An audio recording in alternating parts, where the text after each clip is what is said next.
Assalamualaikum warahmatullahi wabarakatuh. Pada hari ini Ibu akan menjelaskan suatu materi yaitu mengenai koordinat kartesius. Sebelum Ibu memulai, alangkah baiknya kalian memperhatikan dengan baik agar ilmu yang Ibu sampaikan dapat kalian pahami juga. Oke, kita langsung saja masuk ke materi. Nah, materi koordinat kartesius ini berada di dalam KD 3.2 dan 4.2, di mana tujuan pembelajarannya yaitu pertama kita akan memahami maksud dan istilah-istilah dari koordinat kartesius dan bidang kartesius. Nah, yang kedua itu kita akan menentukan posisi titik terhadap sumbu X dan sumbu Y, lalu posisi titik terhadap titik asal, dan posisi titik terhadap titik tertentu atau titik A, B. Lalu yang terakhir adalah menyelesaikan soal-soal yang berhubungan dengan kedudukan titik pada bidang kartesius. Baik, pada slide ini Ibu akan menjelaskan atau memperkenalkan terlebih dahulu ya sebelum kita masuk ke materi koordinat kartesius mengenai ilmuwan yang telah memperkenalkan sistem koordinat kartesius itu sendiri, yaitu bernama René Descartes. Nah, istilah Cartesius ini adalah bentuk latinasi dari Descartes, di mana René ini dikenal dengan Renatus Cartesius, di mana penamaan sistem koordinat Cartesius ini digunakan untuk mengenang beliau sebagai sosok yang menemukan dan juga memperkenalkan sistem ini kepada kita. Nah, selanjutnya akan kita bahas mengenai bidang kartesius. Nah, dalam bidang kartesius itu ada beberapa istilahnya. Yang pertama kita perlu mengenal yaitu sumbu X dan sumbu Y. Nah, untuk sumbu X ini adalah sumbu yang membentang secara horizontal, di mana ia itu dari kiri ke kanan. Nah, sedangkan untuk sumbu Y, dia ini adalah sumbu yang membentang secara vertikal dari atas ke bawah. Nah, jika kalian perhatikan pada gambar di sebelah kiri, nah dia ini adalah bentuk dari bidang kartesius. Ya, terdapat sumbu X, terdapat sumbu Y, dan terdapat bilangan-bilangan yang berada di dalam sumbu-sumbu tersebut. Ada bilangan negatif dan ada bilangan positif. Tanda panah di atas, tanda panah pada setiap sumbu tersebut menjelaskan bahwa sumbu ini bisa sepanjang berapapun ya. Jadi bilangannya itu nggak hanya sampai 3 saja, bisa lebih dari 3 dan juga sampai seterusnya. Begitupun yang bagian negatifnya juga seperti itu.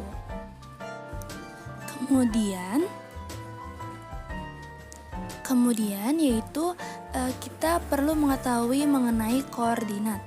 Nah, koordinat ini disimbolkan dengan dalam kurung X, Y.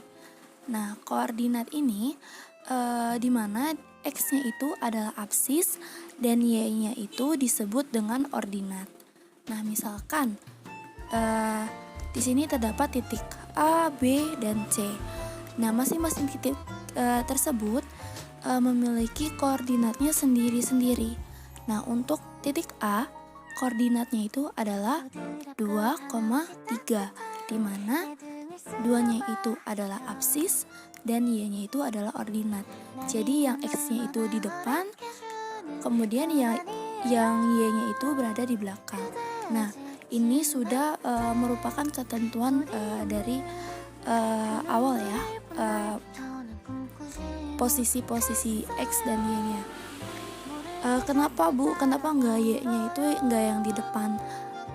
Kenapa X-nya nggak yang di belakang? Nah, karena tadi Ibu sudah bilang ini itu merupakan ketentuan dari sananya gitu. Dan juga beberapa ilmuwan lainnya pun juga sepakat mengenai ketentuan ini. Ya.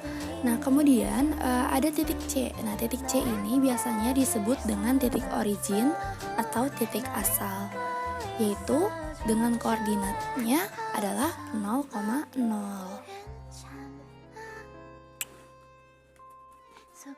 Selanjutnya Selanjutnya, dalam bidang kartesius, kita perlu mengenal mengenai kuadran-kuadran yang terdapat dalam bidang tersebut.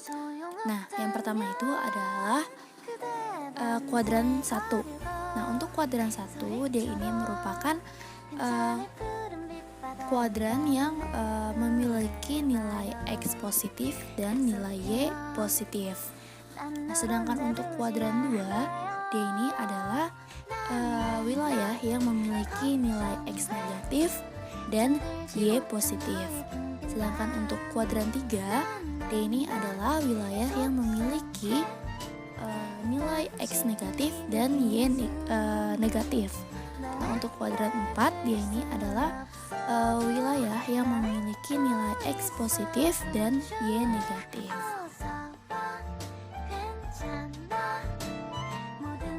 Baik, setelah kita mengetahui mengenai istilah-istilah dalam bidang kartesius, sekarang kita akan mengetahui posisi titik terhadap sumbu X dan sumbu Y. Nah, untuk mengetahui posisi titik ini, tentunya kita tidak akan jauh hubungannya dengan jarak titik, ya, jarak titiknya terhadap sumbu X dan sumbu Y. Nah, dalam jarak, dia ini akan selalu bernilai positif. Nah, tadi kita sudah mempelajari mengenai cara menentukan koordinat suatu titik dalam bidang kartesius, ya. Nah, untuk titik A, B, C, dan D, kita dapatkan koordinatnya yang berada pada tabel di slide ini. Nah, sekarang kita lihat untuk titik A. Nah, untuk titik A ini jarak titik A ke sumbu X itu berapa? Nah, jaraknya itu adalah sebanyak 3 satuan. Kita lihat berdasarkan jumlah ininya, ya, yaitu ada 1, ada 2, dan ada 3. Jadi jaraknya itu sebanyak 3 satuan. Nah, sedangkan untuk jarak titik A ke sumbu Y itu adalah 1 dan 2, yaitu sebanyak 2 satuan. Nah, untuk kuadrannya bagaimana? Nah, kuadrannya ini dia berada di wilayah yang nilai X-nya positif dan nilai Y-nya positif juga. Berarti dia ada di kuadran 1.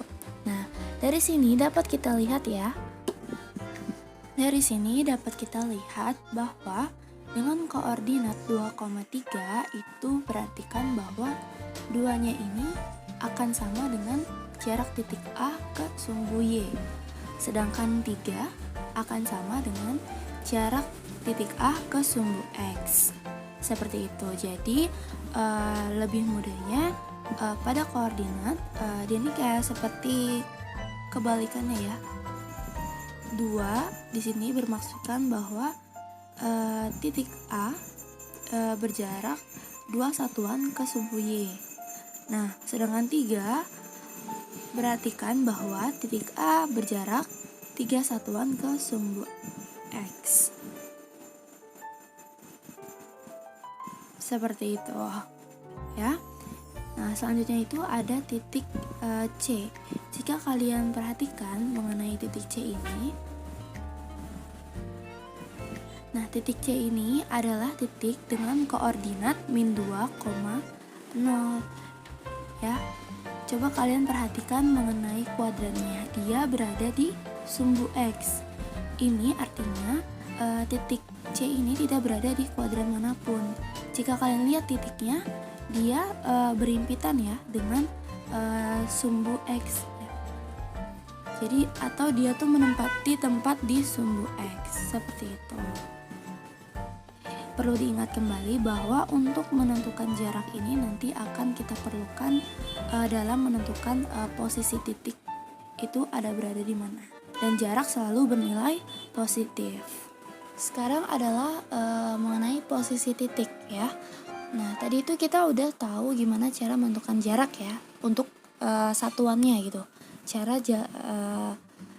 Cara geraknya bagaimana. Nah, sekarang ini adalah posisi titiknya. Nah, untuk posisi titik ini ada yang berada di wilayah kanan, ada yang berada di wilayah kiri, ada yang berada di wilayah atas, dan juga ada yang berada di wilayah bawah. Untuk titik yang berada di wilayah kanan, X-nya akan bernilai positif. Perhatikan, untuk posisi titik yang berada di wilayah kiri, X-nya akan bernilai negatif. Lalu untuk posisi titik yang berada di wilayah atas, nilai Y-nya akan bernilai positif. Nah, untuk yang berada di wilayah bawah, nanti nilai Y-nya akan bernilai negatif. Sekarang kita akan masuk ke posisi titik terhadap titik asal atau titik origin, yaitu 0,0. Nah, sekarang kalian coba perhatikan gambar yang berada di layar ini ya. Nah, di sini ibu memiliki suatu denah perkampungan yang biasanya dipakai sebagai tempat liburan. Nah, ada tenda 1, ada tenda 2, ada tenda 3, ada kolam, ada hutan, ada pos utama, dan sebagainya ya.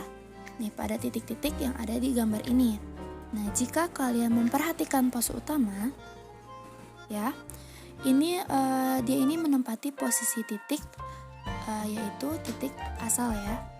Nah, berarti dia berada di mana? Di koordinat 0,0. Semisalnya, kita ingin mengetahui posisi pasar terhadap pos utama. Maka, yang harus kita lakukan adalah kita menjadikan pos utama sebagai titik acuan, di mana akan kita dapatkan posisi pasar itu adalah 4 satuan ke kanan dan 3 satuan ke atas. Ya, tadi kita udah mempelajari apa sebelumnya? Mempelajari cara menentukan jarak suatu titik. Kemudian kita juga sudah mempelajari mengenai posisi titik tersebut. Jadi kita bisa mendapatkan hasil ini berdasarkan jarak dan posisi titik tadi, yaitu 4 satuan ke kanan dan 3 satuan ke atas. Begitupun juga dengan posisi pemakaman terhadap pos utama atau titik asal.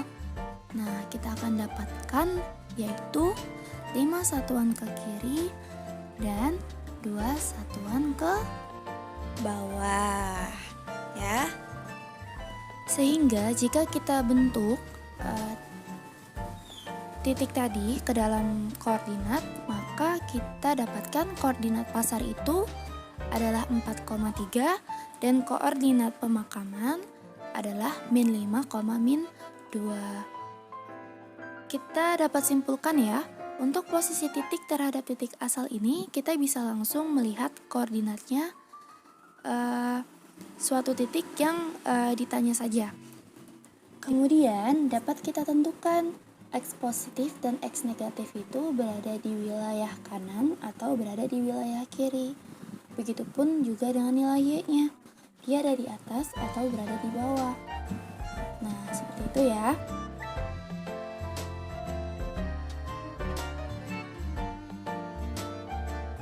Nah, kemudian kita masuk ke posisi titik terhadap titik lain atau A, B. Nah, untuk kasus ini kita perlu memperhatikan posisi kedua titik.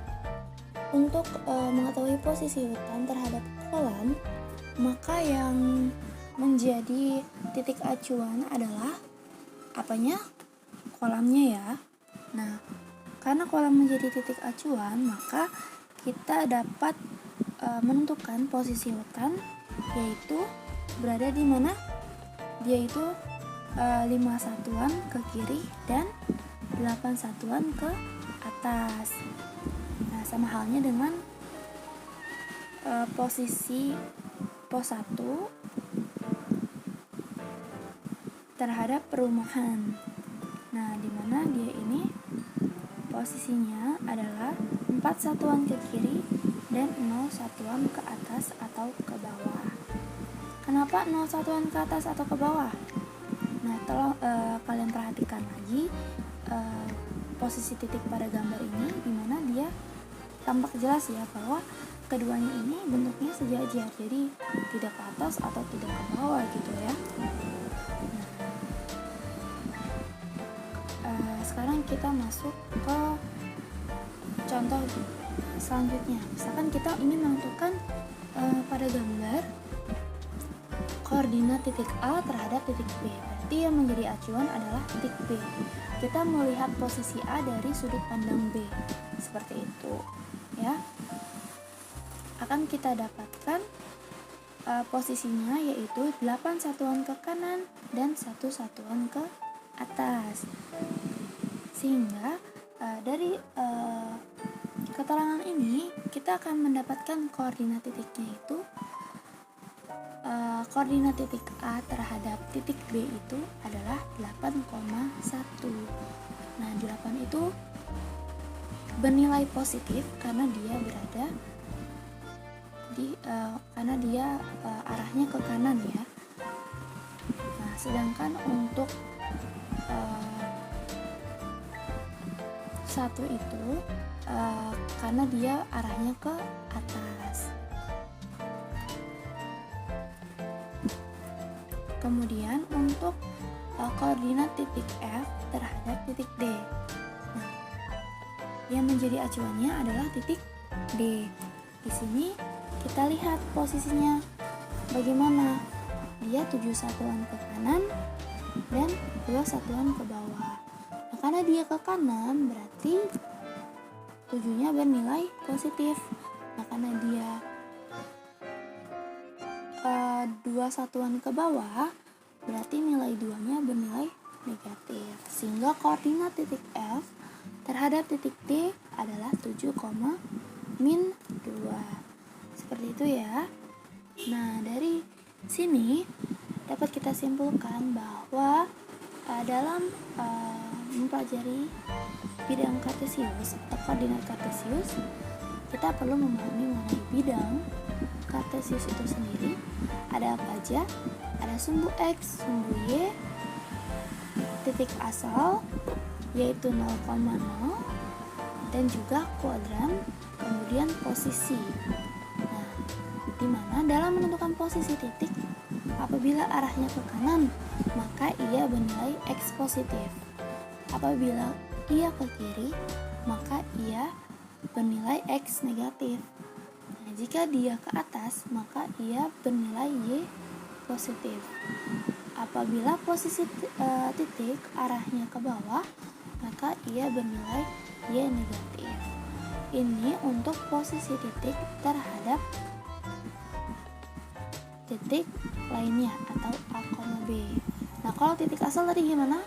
Kita hanya bisa langsung ya melihat dengan koordinat titiknya aja langsung gitu. Kemudian untuk yang kedua, dalam menentukan titik acuan, maka dilihat siapa yang menjadi acuannya atau yang kita lihat sudut pandangnya gitu.